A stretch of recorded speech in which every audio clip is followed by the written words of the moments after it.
Well, muli ho, magandang gabi sa bawat isa po sa atin. Ito po si Brother Paul Dito Jose, pastor po ng Jesus Christ Baptist Church. This is Santa Maria, Bulacan, and this is our time in the Word. That is the Word of God. At pasensya na ho kanina, may kumatok at nakalimutan niyo yata na meron tayong live streaming ngayon. So, okay na ho yun. Tayo ho ay dadako sa ating meditation maya-maya. Pero bago po yun, ay ilan ho munang mga announcements para ho sa ating church. Una ay sa Friday ay in-encourage ho ang bawat isa ng mga kapatiran to join us in another time in the Word, alas 6 po yan, and then after ng time in the Word, around 6:50, 7 p.m. ay magkakaroon tayo ng ating prayer room.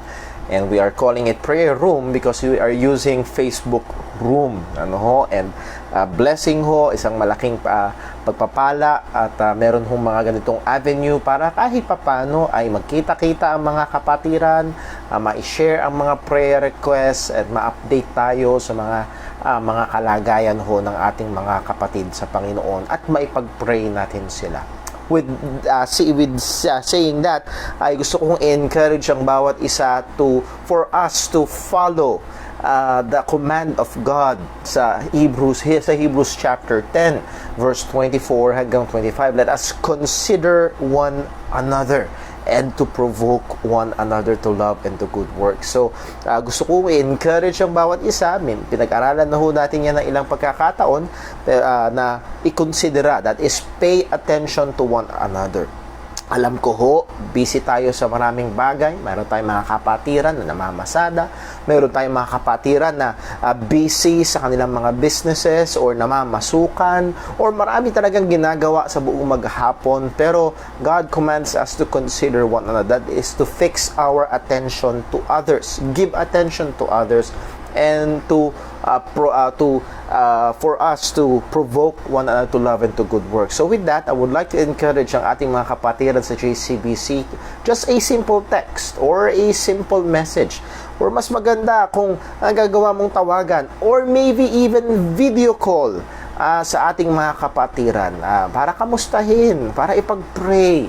At yan ho ay malaking bagay, blessing, and also pagsunod natin sa utos ng Panginoon sa atin. And that may be a ministry na magandang gawin kahit na nasa gitna ho tayo ng crisis, ng pandemic, or ng mga quarantine. So, pag-pray ho natin yan, gawin ho natin yan, at nawa gamitin ng Diyos para sa patuloy na ikalulusog ng ating iglesia. And speaking of updates sa ating mga kapatiran, let us be in prayer for Sister Jinjin Emano. Maybe some of you ay nabasa nyo ho yung ilang mga post niya, and it seems to be na napaka painful ng kalagayan, physically painful ng kalagayan ng ating kapatid.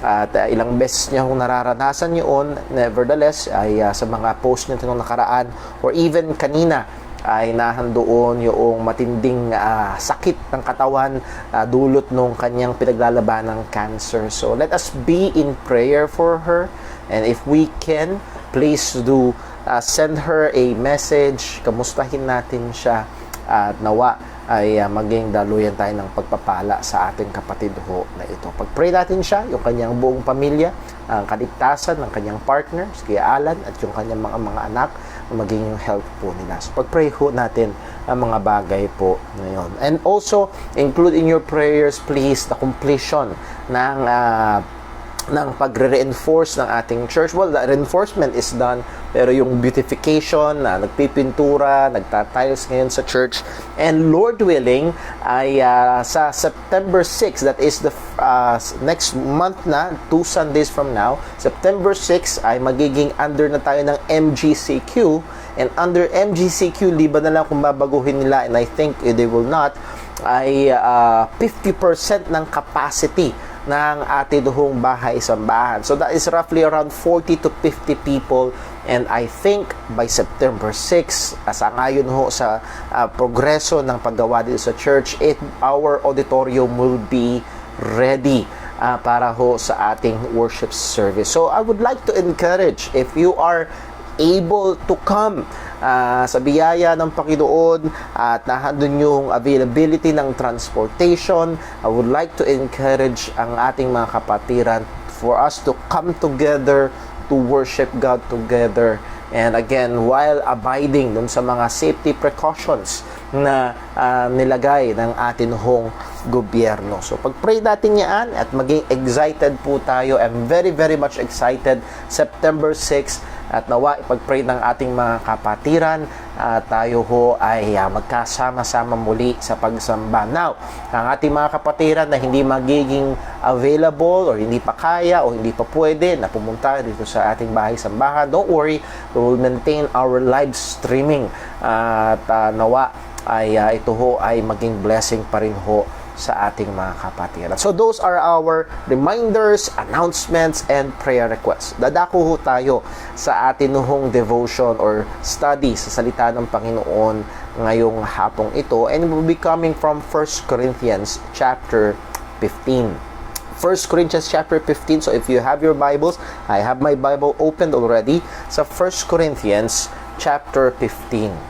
Pero bago ho natin basahin ang mga talata, or particularly isang talata na ating pagbubulayan ngayong hapon o ngayong gabi, let me read first a quotation from a very good author. Siya ay umuwi na sa Panginoon, I believe 3 years ago, si Jerry Bridges. And if you can buy a book by Jerry Bridges, especially yung Trusting God, Respectable Sins, Pursuit of Holiness, Transforming Grace, True Community, those are just good books and worthy investments. Nevertheless, isa ho sa mga memorable quotes ni Jerry Bridges na nabasa ko mula sa kanyang libro na The Discipline of Grace. Ang sabi ho ni Jerry Bridges ay ito: "Our worst days are never so bad that you are beyond the reach of God's grace." Ang pinakamasamang araw, ang pinaka-terribling araw sa buhay mo ay hindi napakasama na ikaw ay malayo at hindi maaaring maabot ng biyaya ng Diyos. And then on the flip side, ang sabi niya, "And our best days are never so good that you are beyond the need of God's grace." At yung pinaka-the best, pinaka-maganda, pinaka-masaya, pinaka-masarap, pinaka-quote and unquote perfect na araw natin, hindi masyadong maganda para sabihin na hindi natin kailangan ang biyaya ng Diyos. So we are never out of reach of God's grace, and we are never out of our need for God's grace. So, abot tayo lagi ng biyaya ng Panginoon maging sa pinakamababang kalagayan, at kailangan natin lagi ang biyaya ng Diyos maging sa pinakamataas na kalagayan. Kaya ako binasa ang quotation po na ito ay sapagkat ang atin hong magbibigyang panahon sa salita ng Diyos ngayon ay pinamagatang kong God's grace in the life of the believer. God's grace in the life of the believer. Ang biyaya ng Diyos sa buhay ng mananampalataya. Well, alam natin na ang buhay Kristiyano ay nakatungtong sa biyaya ng Panginoon. Tayo ay niligtas ng biyaya ng Diyos. Tayo ay binibigyang kapangyarihan ng biyaya ng Diyos, iniingatan ng biyaya ng Diyos, sinusupply ng Panginoon sa kanyang biyaya ang ating mga pangangailangan. And not just physical or material needs, yes, even our daily spiritual needs, our spiritual strength, His sustenance, our perseverance, yung ating pagpapatuloy sa pananampalataya ay dulot lamang ng biyaya ng Panginoon. At kapag atin hong pinag-isipan yung tanong ni Apostol Pablo, anong meron ka na hindi pinagkaloob sa iyo, madali tayong sasagot na wala. Lahat ng meron tayo ay pinagkaloob sa atin ng Panginoon. At yung sinabi ng ating Panginoong Kristo, kung wala ako, ay wala kayong magagawa, mabilis nitong ipapakita sa atin ang ating kakapusan, ang ating kahinaan, ang ating kaliitan sa ating sarili kung tayo ay hiwalay sa biyaya ng Panginoon. At kung merong isang tao na sa Biblia, sa Bagong Tipan particularly, na talagang nagsaysay ng napakagagandang mga bagay patungkol sa biyaya ng Panginoon, ay isa ho doon ay si Apostol Pablo. At isa sa pinaka-paborito ko na talata sa Biblia ay yung ating pagbibigyang pansin o pagbubulay-bulayan ngayong gabi pong ito. At buksan natin sa 1 Corinthians chapter 15, and to get the flow ay sisimulan ho natin sa verse 1, but our study will be on verse number 10. Okay? 1 Corinthians chapter 15, verse number 1. Hayaan yung basahin ko ho. Ito po ang salita ng Panginoon. Moreover, brethren, I declare unto you the gospel which I preached unto you, which also ye have received, and wherein ye stand, by which also ye are saved, if ye keep what I preached unto you, unless ye have believed in vain. Now, napansin niyo ho, yung word na memory ay hindi ko binasa sapagkat wala ho yun sa Greek. Memorizing the gospel does not save anyone. Ano po? At ang isang patunay na tayo talaga iligtas, by which also ye are saved, if we keep, ibig sabihin na nanatili tayo doon sa pananampalataya sa Ebanghelyo. But by which also, verse 2, ye are saved if ye keep in memory what I preach unto you, unless ye have believed in vain. Verse 3, for I delivered unto you first of all that which I also received. So, kanyang ipinangaral sa mga tao, yun din namang tinanggap niya. At ito yung ebanghelyo na nagligtas sa kanila, at ito rin ang ebanghelyo or gospel or good news na nagligtas kay Apostol Pablo. Ano ho itong ebanghelyong ito? Ano itong good news na ito? Ano itong mabuting balita na ito? How that Christ died for our sins according to the Scriptures, and that he was buried, and that he rose again the third day according to the Scriptures. So here is the gospel in a capsule. Christ died for our sins, and he rose again. And this is our salvation. Sabi nga ni Pablo sa Romans 1:16, I am not ashamed of the gospel of Christ, for it is the power of God unto salvation. Ito yung kapangyarihan ng Diyos. Ito yung kaparaanan ng Diyos. Ito yung gawa ng Diyos para magligtas ng mga makasalanan. Yes, ang pagliligtas ng Diyos ay hindi nakadepende sa gawa ng tao. Ito ay nakabase sa ginawa ng Diyos, at ito yung mabuting balita. Ano ba ang ginawa ng Diyos? Ibinigay niya si Jesus, at si Jesus ang namatay para sa ating mga kasalanan, at siya ay muling nabuhay. At kung ang isang tao ay tunay na sasampalataya sa ebanghelyo na ito, ang sabi ng salita ng Diyos, maliligtas, magkakaroon ng buhay na walang hanggan. Well, tuloy ho natin ang basa. So, he rose again the third day according to the Scriptures. Verse 5, and that he was seen of Cephas, Peter po yun, then of the 12. After that, he was seen of above 500 brethren at once, of whom the greater part remain unto this present, but some are fallen asleep. So anong sabi ni Pablo? Nabuhay muli si Jesus, at nakita siya ni Pedro, nakita ng 12, nakita ng may 500. So at least there are 513 witnesses of the resurrection. Nung sabi ni Pablo, yung iba buhay pa ngayon, at ang implikasyon yun, hindi kayo maniwala, pwede niyong puntahan. And that's how credible the resurrection is. At ang sabi niya, verse number 7, and after that, he was seen of James, then of all the apostles, and last of all, he was seen of me also, as of one born out of due time. Yung born out of due time is modern language natin, premature birth. Para bang wala sa panahon, alanganin yung kapanganakan. Hindi siya katulad ng ibang mga apostol.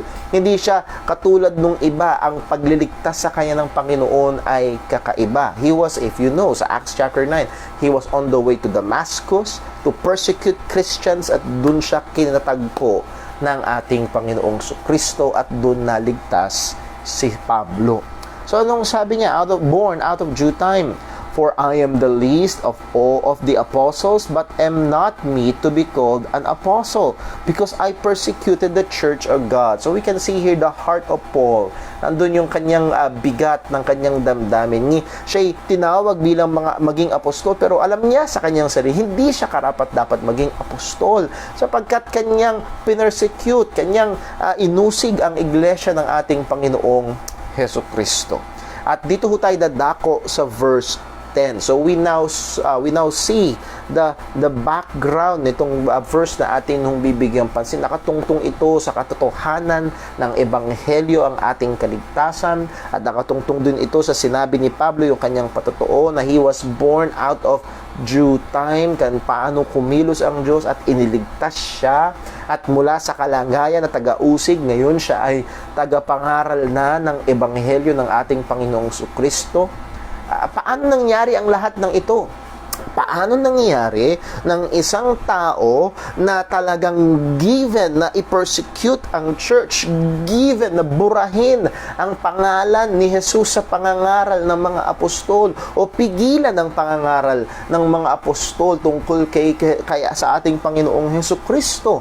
Paano nangyari na siya ay biglang na-turn 180 degrees from being an enemy of the church to being a propagator of the gospel? From being public enemy number 1, ngayon siya ay ambassador na ng ating Panginoong Hesukristo. What happened? Apostle Paul said sa verse 10, "But by the grace of God, I am what I am." Hindi ako karapat-dapat, inusig ko ang iglesia ng ating Panginoong Jesus, pero sa pamamagitan ng biyaya ng Diyos. By the grace of God, I am what I am, and His grace which was bestowed upon me was not in vain. But I labored more abundantly than they all, yet not I, but the grace of God which was with me. Pagpalain po ng Diyos ang pagkabasa ng kanyang mga salita. Sandali tayong manalangin.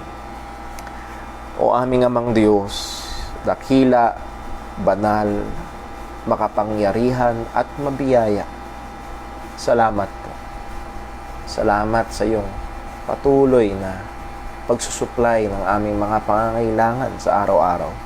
Salamat po sa pagbibigay mo sa amin ng lakas, kalusugan, ng buhay ng aming hininga. Pero lalo't higit, Panginoon, salamat po na Ikaw ang nagbigay ng tagapagligtas. Binigay mo ang aming Panginoong Hesus at Siya'y namatay para sa aming mga kasalanan. At sa ikatlong araw, Siya'y nabuhay muli.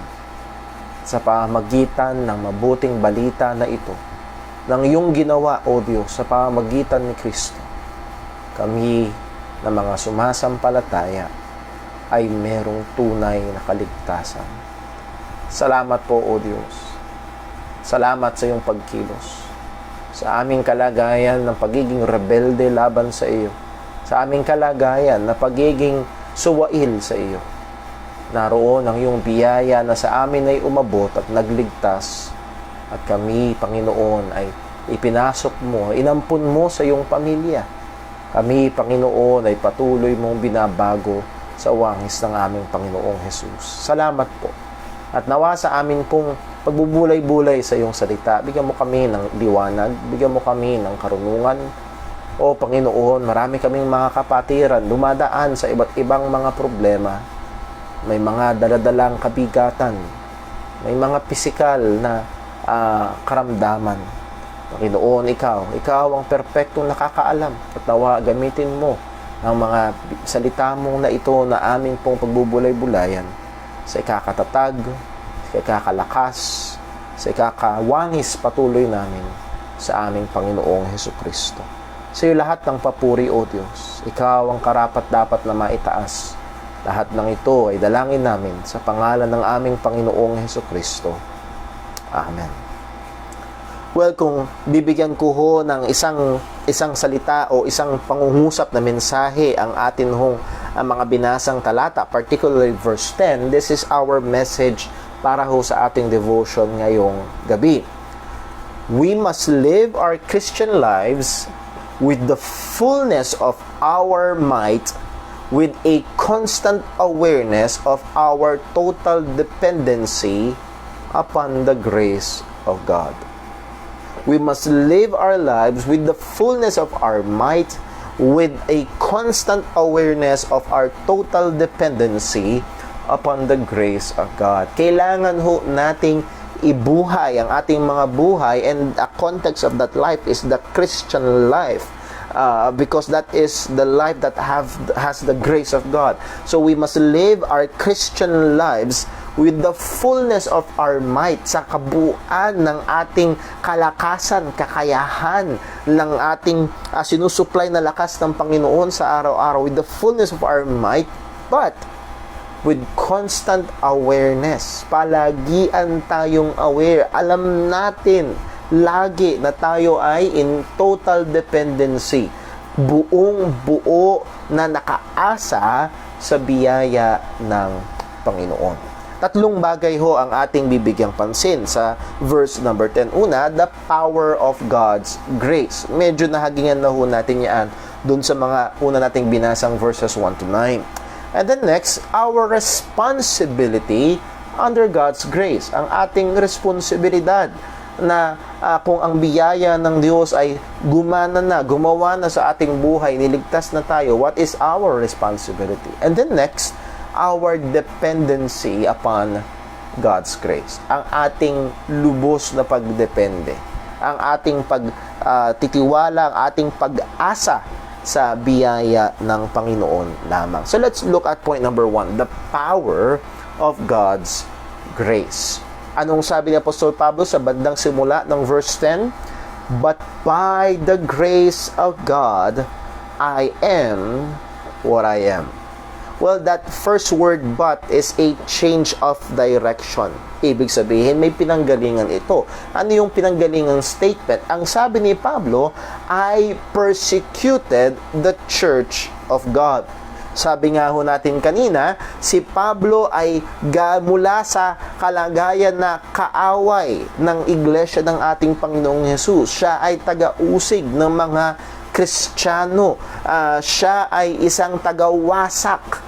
Pero paano nag-iba? Ngayon ay siya'y tagapangaral na ng Ebanghelyo. From a persecutor, he is now a preacher of the gospel. From an enemy, he is now a friend. From a destroyer, he is now an ambassador of the Lord Jesus Christ. What happened? Ano ang nangyari sa taong ito? Paano? Siya ba ay nagkaroon ng life and death encounter?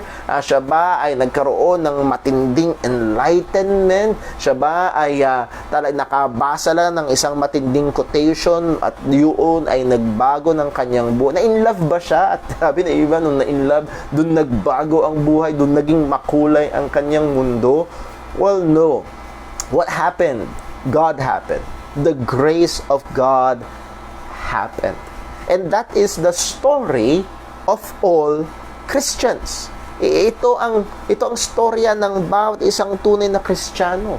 Mula sa kalagayan na kaaway ng Diyos, makasalanan at rebelde sa Panginoon, ang biyaya ng Diyos ay kumilos at niligtas tayo. Let's just read for a moment sa Ephesians chapter 2. Lagyan niyo ho ng tanda ang 1 Corinthians chapter 15. Babalik po tayo dyan. Ephesians chapter 2. Puntahan natin sa Ephesians chapter 2. And I think some of you will be familiar sapagkat pinag-aralan na ho natin ang book of Ephesians. Ephesians chapter 2. Ang sabi ho ni Apostol Pablo ay ito, verse number 1. Ephesians chapter 2, verse 1. Ito po ang sabi. And you hath he quickened who were dead in trespasses and sins. Tayo daw, yung word na quicken dyan, Old English, ibig sabihin to make alive, binigyang buhay or binuhay. Tayo daw ay binuhay ng Diyos. Bakit tayo kailangang buhayin? Kasi nasa kalagayan na tayo ay patay. We were dead, yes, not physically, but we were dead spiritually. We were dead in trespasses and sins. Verse 2. wherein in time past, ito daw yung kalagayan natin nung dati. Ye walked according to the course of this world, according to the prince of the power of the air, the spirit that now worketh in the children of disobedience. So yun yung ginagawa natin dati. We walk according to the course of this world, kung saan yung yung flow ng sanlibutan, tangay-tangay tayo. We're living as we want to, at ang sinusunod actually natin ay ang prince of the power of the air, that's none other than Satan. So verse number 3, anong sabi ni Pablo? Isinama niya yung kanyang sarili yung hindi pa siya ligtas. Anong kalagayan? Among whom also we. So take note of the pronoun we. It includes now Apostle Paul, who is a Jew. Alam natin, si Apostol Pablo bilang Hudyo, siya nasa kanila ang salita ng Diyos, nasa kanila ang templo, nasa kanila ang pagsamba sa Panginoon, and he is also a Pharisee, a very strict sect sa Judaism nung time na yun. Pero ang sabi niya, we all had our conversation in time past in the lust of our flesh, fulfilling the desires of the flesh and of the mind, and were by nature the children of wrath, even as others. So yes, ang sabi ni Pablo sa 1 Corinthians 15, I persecuted the church of God. Aking pinersecute, aking inusig. Napakasama niya before siya maligtas. Pero sino ang hindi? Sino ang hindi nakalugmok sa kasalanan? Sino ang hindi patay sa kasalanan? Sino ang hindi rebelde? Sino ang hindi sumusunod sa flow ng sanlibutan? Sino ang hindi sumusunod sa masamang pita ng laman? Sino ang hindi makasalanan sa kanyang pamumuhay bago naging Kristiyano? The answer is none of us. We all, sabi nga ni Pablo. But what happened? Again, from 1 Corinthians chapter 15, verse 10, ang sabi ni Pablo, but the grace, but by the grace of God. So what happened? God's grace. And dito rin sa Ephesians chapter 2, sa verse number 4, napakaganda. Ang sabi niya, verse 4, but God. Ano pa ba? Sino pa ba ang makakapag-overcome ng ating deadness spiritually? Yung ating pagiging patay sa kasalanan. Verse 1, 2, 3, yung ating kalagayan na napakalayo sa Panginoon. Who can overcome that? Ang sabi ng salita ng Panginoon, but God, who is rich in His mercy, for His great love wherewith He loved us. Verse 5, even when we were dead in sins, hath quickened us together with Christ. Oh, I love this. Sabi niya, by grace ye are saved. God's grace. This is the power of God's grace. Kaya nga sabi ni Pablo, from a persecutor, anong sabi? But by the grace of God, I am what I am. Ang nagbago kay Pablo, hindi ang sarili niya, ang biyaya ng Diyos na kumilos sa kanya. Ito ang kapangyarihan ng biyaya ng Panginoon. Yes, si Apostol Pablo ay maraming nagawang mali, maraming nagawang kasalanan, inusig niya ang iglesia ng ating Panginoong Kristo, pero ang biyaya ng Diyos ay kumilos sa Kanya. Now, let me just pause for a moment and try to apply it. Meron ho ba tayong mga kamag-anakan, kaibigan, o maaaring asawa, mga anak o magulang na hindi pa mananampalataya? I would like to encourage you, kapatid, do not be discouraged. Kapag ang biyaya ng Diyos ay kumilos, kahit ang pinakapusakal na persecutor ng iglesia ay pwedeng baguhin ng biyaya ng Panginoon at gamitin niya para sa kapurihan ng kanyang pangalan. Oo, kahit ang isang taong malapit ng mamatay na nakapako sa krus ay pwedeng abutin ng biyaya ng Panginoon at siya ay iligtas. Pero sabi nga ni J.C. Ryle, Isa lang daw yon na makababasa natin sa Biblia, na nasa bingit na ng kamatayan at inabot ng biyaya ng Panginoon. At ang sabi niya, binigyan tayo ng isa para hindi tayo mawalan ng pag-asa, pero isa lang ang binigay para wag naman tayong mangahas. Ang ibig sabihin ho noon, yung sasabihin, ay pag mamamatay na ako, tsaka ako na lang sasampalatayanan sa'yo. No. Hindi yun uobra. Kaibigan, kung napapakinggan mo to at alam mo for a fact na hindi ka paligtas. Alam mo na wala ka pang relasyon talaga sa Panginoon. Alam mo na ang puso mo ay walang pagmamahal sa Diyos. Alam mo ang ebanghelyo, pero yun lang yun. Alam mo, pero hindi mo patunay na sinasampalatayanan. O kaibigan, nais kitang tawagin. Magsisi ka sa iyong kasalanan at sampalatayanan mo si Kristo. At ang tanging makakagawa nito, ang tanging maaaring kumilos na kapangyarihan sa buhay mo para buksan ang pusong matigas, para paluhurin ang tuhod na mayabang, ay walang iba kung hindi ang biyaya ng Panginoon. But by the grace of God, I am what I am. Biyaya ng Panginoon. So, that's the power of God's grace. It is a transforming grace. It is a saving grace. It is a sanctifying grace. At ito ay biyaya ng Diyos na kumilos at patuloy na kumikilos sa buhay ng kanyang mga anak. This is the power of God's grace. So, ang biyaya ng Diyos sa buhay natin bilang mga Kristiyano ay hindi maliit. Hindi ito mahina. Ito ay matindi. Ito ay malakas. At sabi nga nung kanta, it is an amazing grace. It is an amazing grace that saved a wretch like you and like me. Well, pangalawang punto, our responsibility under God's grace. Okay? Niligtas na tayo. Naging mabiyaya ang Diyos sa atin. Inabot niya tayo sa ating kalagayan, nampatay sa ating mga kasalanan, and God in His grace quickened us with Christ. That is, niligtas niya tayo.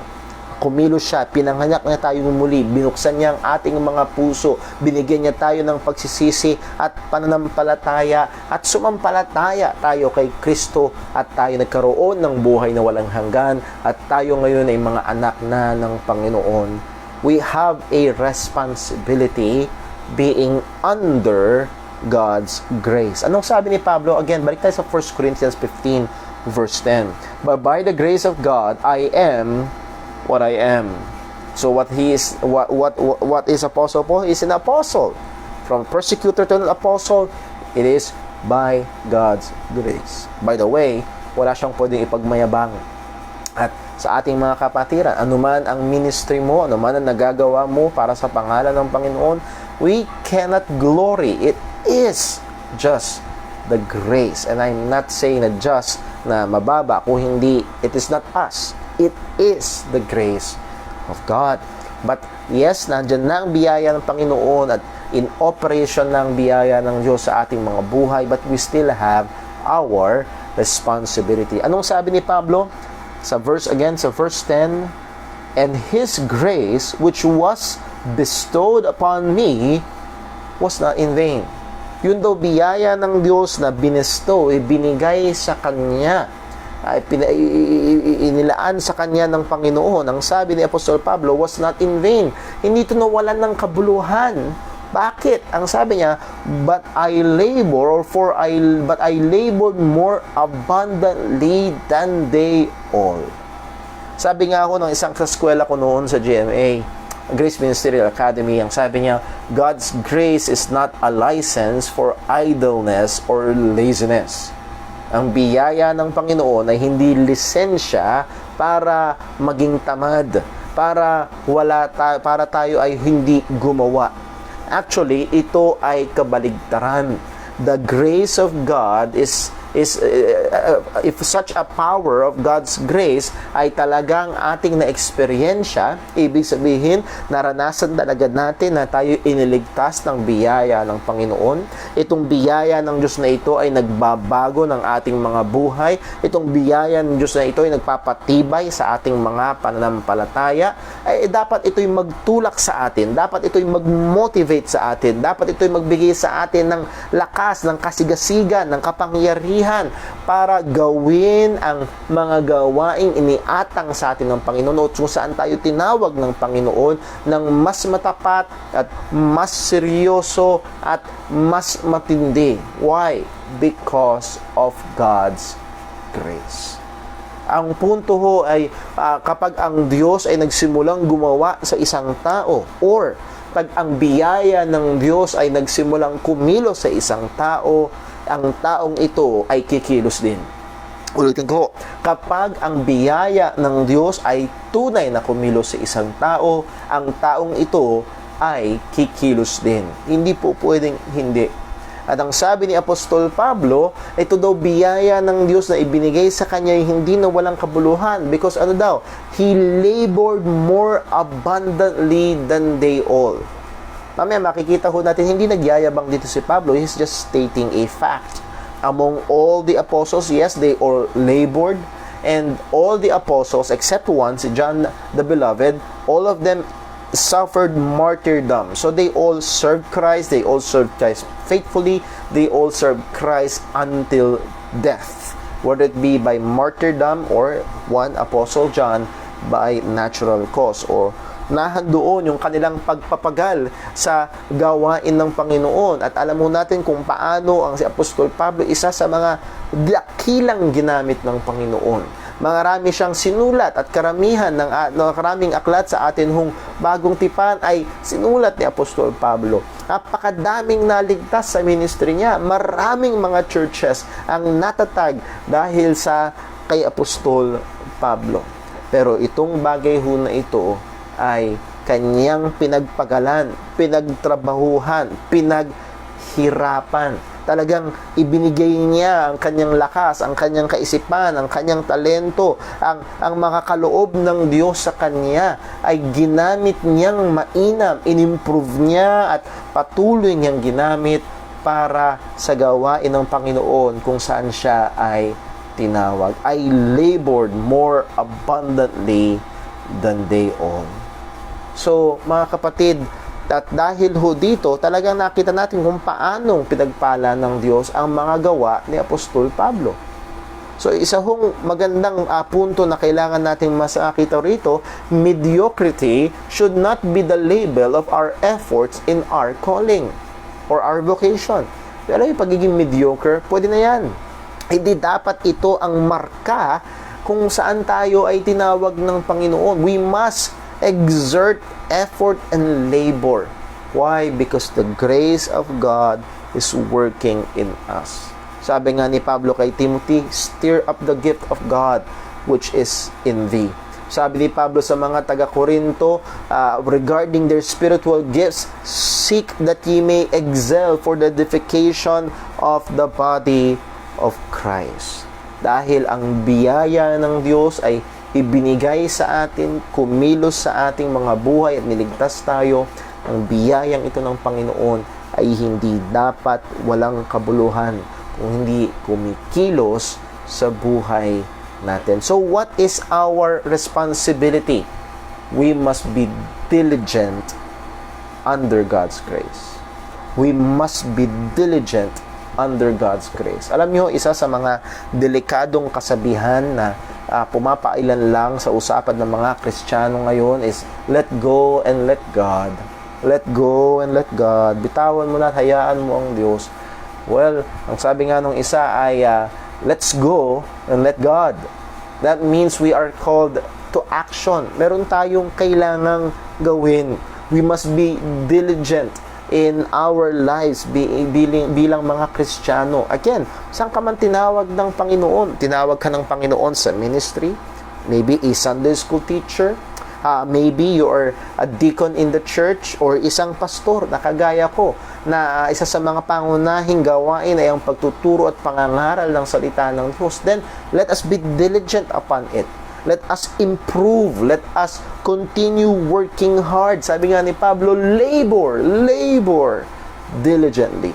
Nandun ng kasipagan, nandun ng pagpapagala, nandun ng pagpapainam, palalo, sapagkat ang biyaya ng Diyos ay kumikilos sa ating mga buhay. And that means we must also be diligent in the means of grace. Sa mga daluyan ng biyaya ng Panginoon ay kailangan tayo ay magsumipag. Yes, alam ko ho na napakahirap. Nung nakaraan lamang ay kausap kong isang kapatid natin sa Panginoon at nahadon yung kanyang ramdam ko ang kanyang bigat ng puso na nahandoon ang pagnanasa na makasalamuha ang mga kapatiran. Yes, sa isang tunay na Kristiyano, hindi pwedeng walang epekto ang matagal nang hindi nakakapagtipon-tipon. Na pag-aaralan natin, gathering together as a church is essential in our Christian lives and perseverance in the faith. Kailangan natin ito. At narito ang ating kapatid, siya'y naramdam ko yung bigat ng kanyang puso na doon ang kanyang pagnanasa. Yes, maaaring sa probidensya ng Panginoon in this present crisis, present distress, itong napakaganda at napakasarap at kailangan nating bagay ay nalilimitahan. Pero mga kapatid, hindi lang yung corporate gathering ang binigay sa atin ng Panginoon. We have the Word of God, prayer. And yes, kagaya nga sabi ko kanina, we can still consider one another and provoke one another. Hindi ito pampalit sa corporate gathering natin. Kailangan natin yun. It is essential. Idinisenyo ng Panginoon ang buhay Kristiyano na handoon ang pagtitipon-tipon. Nevertheless, kung hindi available sa atin ito ngayon, we must be diligent. By God's grace, dun sa ibang mga means na ibinigay sa atin ng Panginoon. So let me ask, how is our time with the Word of God? Your personal time with the Word of God. How is your time in prayer? Kamusta? Kamusta ang time natin sa meditation? Sa pag-aaral ng salita ng Panginoon? Sa pakikipag-niig sa Panginoon? And these are just some of the other means of grace. And we must diligently apply ourselves to that.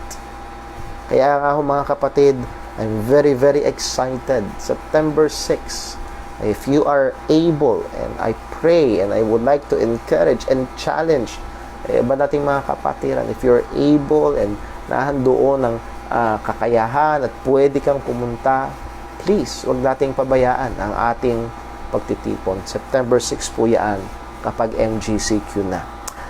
So muli ho, nahandoon dapat ang ating kasipagan. I labor, sabi ni Pablo, more abundantly than they all.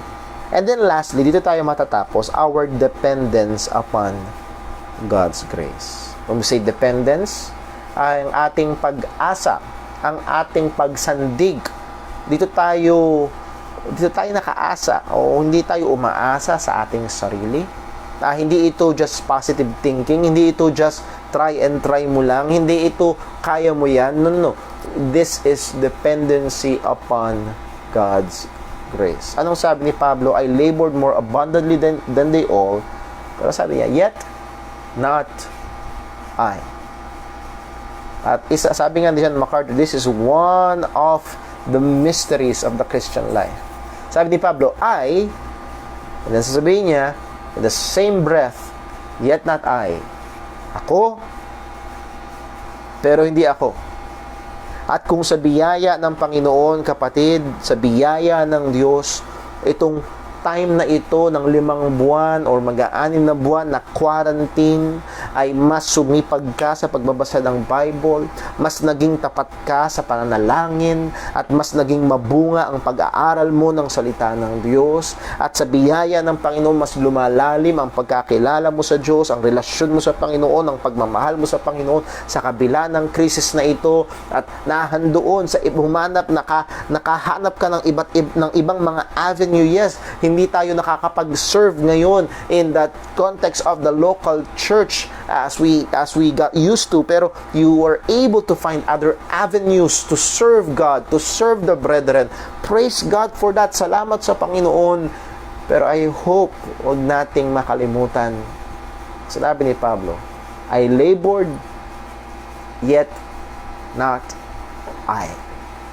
Ako, pero hindi ako. Kung hindi ikaw, sino? Or ano? Sabi ni Pablo, but the grace of God which was with me. So God's grace is always present with Apostle Paul. Never na nawala ang biyaya ng Diyos sa kanya. Hindi ibig sabihin na hindi siya nahirapan. Hindi ibig sabihin na hindi siya dumanas ng kakapusan. Hindi ibig sabihin na lagi na lang siyang nasa mountain top ng success. Hindi ibig sabihin na laging roses are red and violets are blue and napakaganda ng takbo ng ministry at walang problema. Actually, mababasa ng salita ng Diyos, napakadaming kahirapan na pinagdaanan ni Apostol Pablo. Ilang beses siyang nakulong, ilang beses siyang hinagupit, ilang beses siyang nagpalutang-lutang sa dagat, ilang beses may banta ang kanyang buhay. Wow! Ang daming naninira sa kanya. Wow! Pero ang sabi ni Apostol Pablo, all through that, he was laboring, he was persevering, yet not I, but the grace of God which was with me.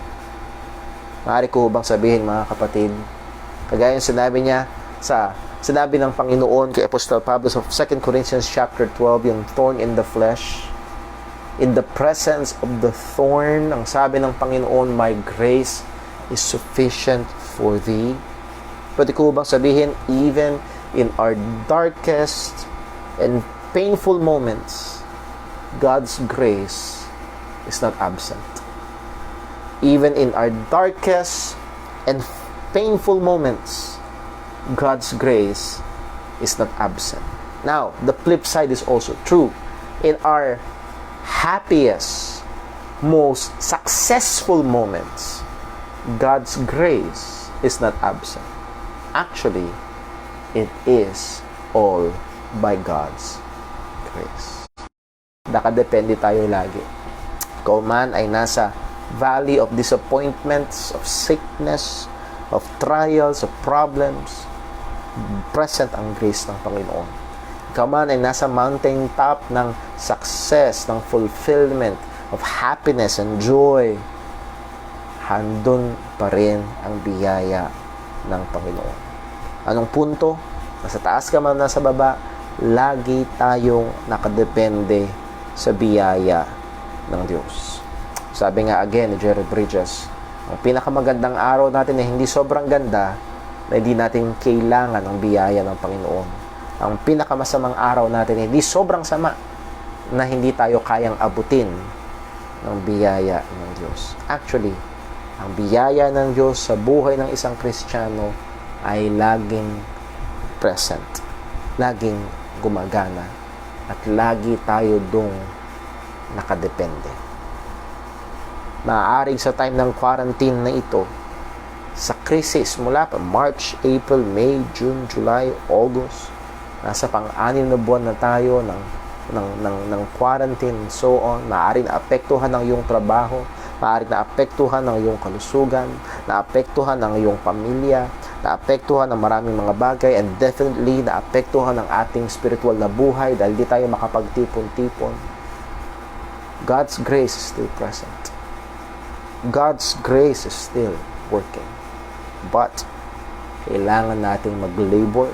We must be diligent. And, lagi tayo pa rin nakadepende sa biyaya ng Panginoon. Sabi ni Pablo, but by the grace of God, I am what I am. Are we saved? Yes, we are saved by the grace of God. Are we being used of God? Yes, by the grace of God. Pero sabi niya, what is our responsibility? We must labor. We must be diligent. We must be working. We must be hands-on. We must be involved. And I hope ang mga Kristiyano ay hindi lang may ginagawa kapag may ministry doon sa mga nakasanayan nating Sunday ministry. I hope anuman ang ating kalagayan ay gumahanap para tayo ng mga paraan para ma-exercise yung gift sa atin ng Panginoon. Hindi lang para sa ating personal entertainment or fulfillment, but for the edification of the body of Christ. And with all that, pagpalain man ng Diyos ang gawa ng ating mga kamay maging successful or anuman ang ating kalagayan, tandaan natin ang sabi ng Panginoon, His grace is sufficient. Sabi ni Pablo, yet not I, but the grace of God which was with me. Ano man ang kalagayan natin, whether you're on the top of the mountain or down in the valley, God's grace is sufficient and God's grace is present. We are living, if you're a believer, we are living in the grace of God. Let's pray. Panginoon naming Diyos, sa aming Ama sa langit, salamat po sa iyong salita na aming mapagbulay-bulayan. Tunay, Panginoon, biyaya mo. Biyaya mo. Biyaya mo lamang sapagkat sabi ng salita mo, bago pa lalangin ang sanlibutan ay pinili mo na kami para sa iyong sarili. Biyaya mo lamang, Panginoon, sapagkat ibinigay mo yung bugtong na anak para sa aming hindi karapat-dapat. Biyaya mo lang, Panginoon, sapagkat kami ay rebelde, namumuhay sa pita ng laman, ginagawa ang aming gusto at actually hindi ka namin hinahanap. Pero ikaw ang kumilos. Ikaw ang nagbukas ng aming mga puso. Ikaw ang nagdala sa amin kay Kristo. Ikaw ang nagbigay ng pananampalataya. Ikaw ang nagligtas sa amin. Salamat po, O Diyos, sa biyaya mo. At salamat po, Panginoon, sapagkat ang biyaya mo ay patuloy na kumikilos sa aming mga buhay. Nagtuturo sa amin na magsumipag, magpursigi, lalo't higit, Panginoon, sa kalwalhatian ng iyong pangalan, sa pagganap ng iyong mga panawagan sa amin, sa kapurihan mo, lalo na sa mga paglilingkod namin, sa mga kapatiran, at sa iyo.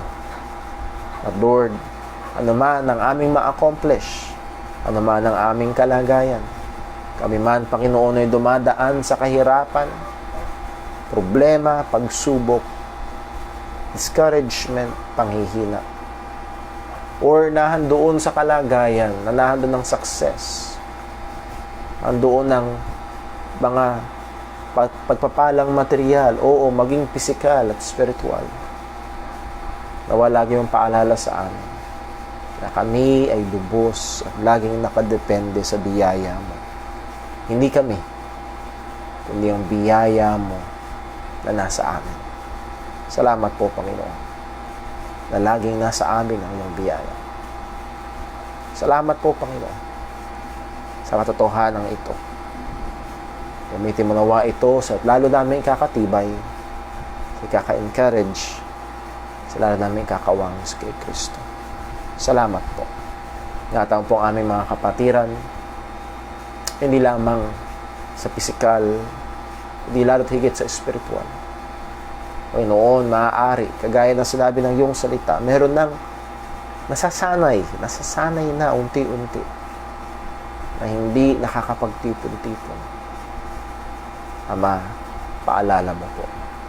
Paalala mo ang kalooban mo. Lalo mo pang iukit ng mas malalim sa aming mga puso ang pagnanasa na makapiling ang mga kapatiran, makapaglingkod sa isa't isa ang may pagmamahalan. Panginoon, tulungan mo kaming tumingin kay Kristo. May binigay ang kanyang buhay para sa amin dahil minahal niya kami. Ganun din naman, kailangan namin mahalin ang isa't isa. Muli, ikaw rin po ang kumilos sa buhay ng aming mga kapatiran na dumadaan sa mga problema o maging sa karamdaman. Lord, we especially pray for Sister Jinjin na nasa matinding kahirapan, matinding sakit ang kanyang nararamdaman. Mahabag ka po. Yung po siya ng comfort. Tulungan mo po ang kapatid namin ito. Nawa sa gitna ng physical pain, ay maramdaman niya ang iyong pag-aaruga. Maramdaman niya ang iyong pagkilos. Lord, ang kaaway na dyablo ay masipag umatake, magbigay ng mga alinlangan. Ama, ipaalala mo po. Hawakan mo po ang aming kapatid na ito. Maging si Brother Dave, maging si Sister Sheng, si Sister Rain, si Sister Marika. Ito ba may mga kapatira, may mga karamdaman. Ama, sa iyo namin pinagkakatiwala.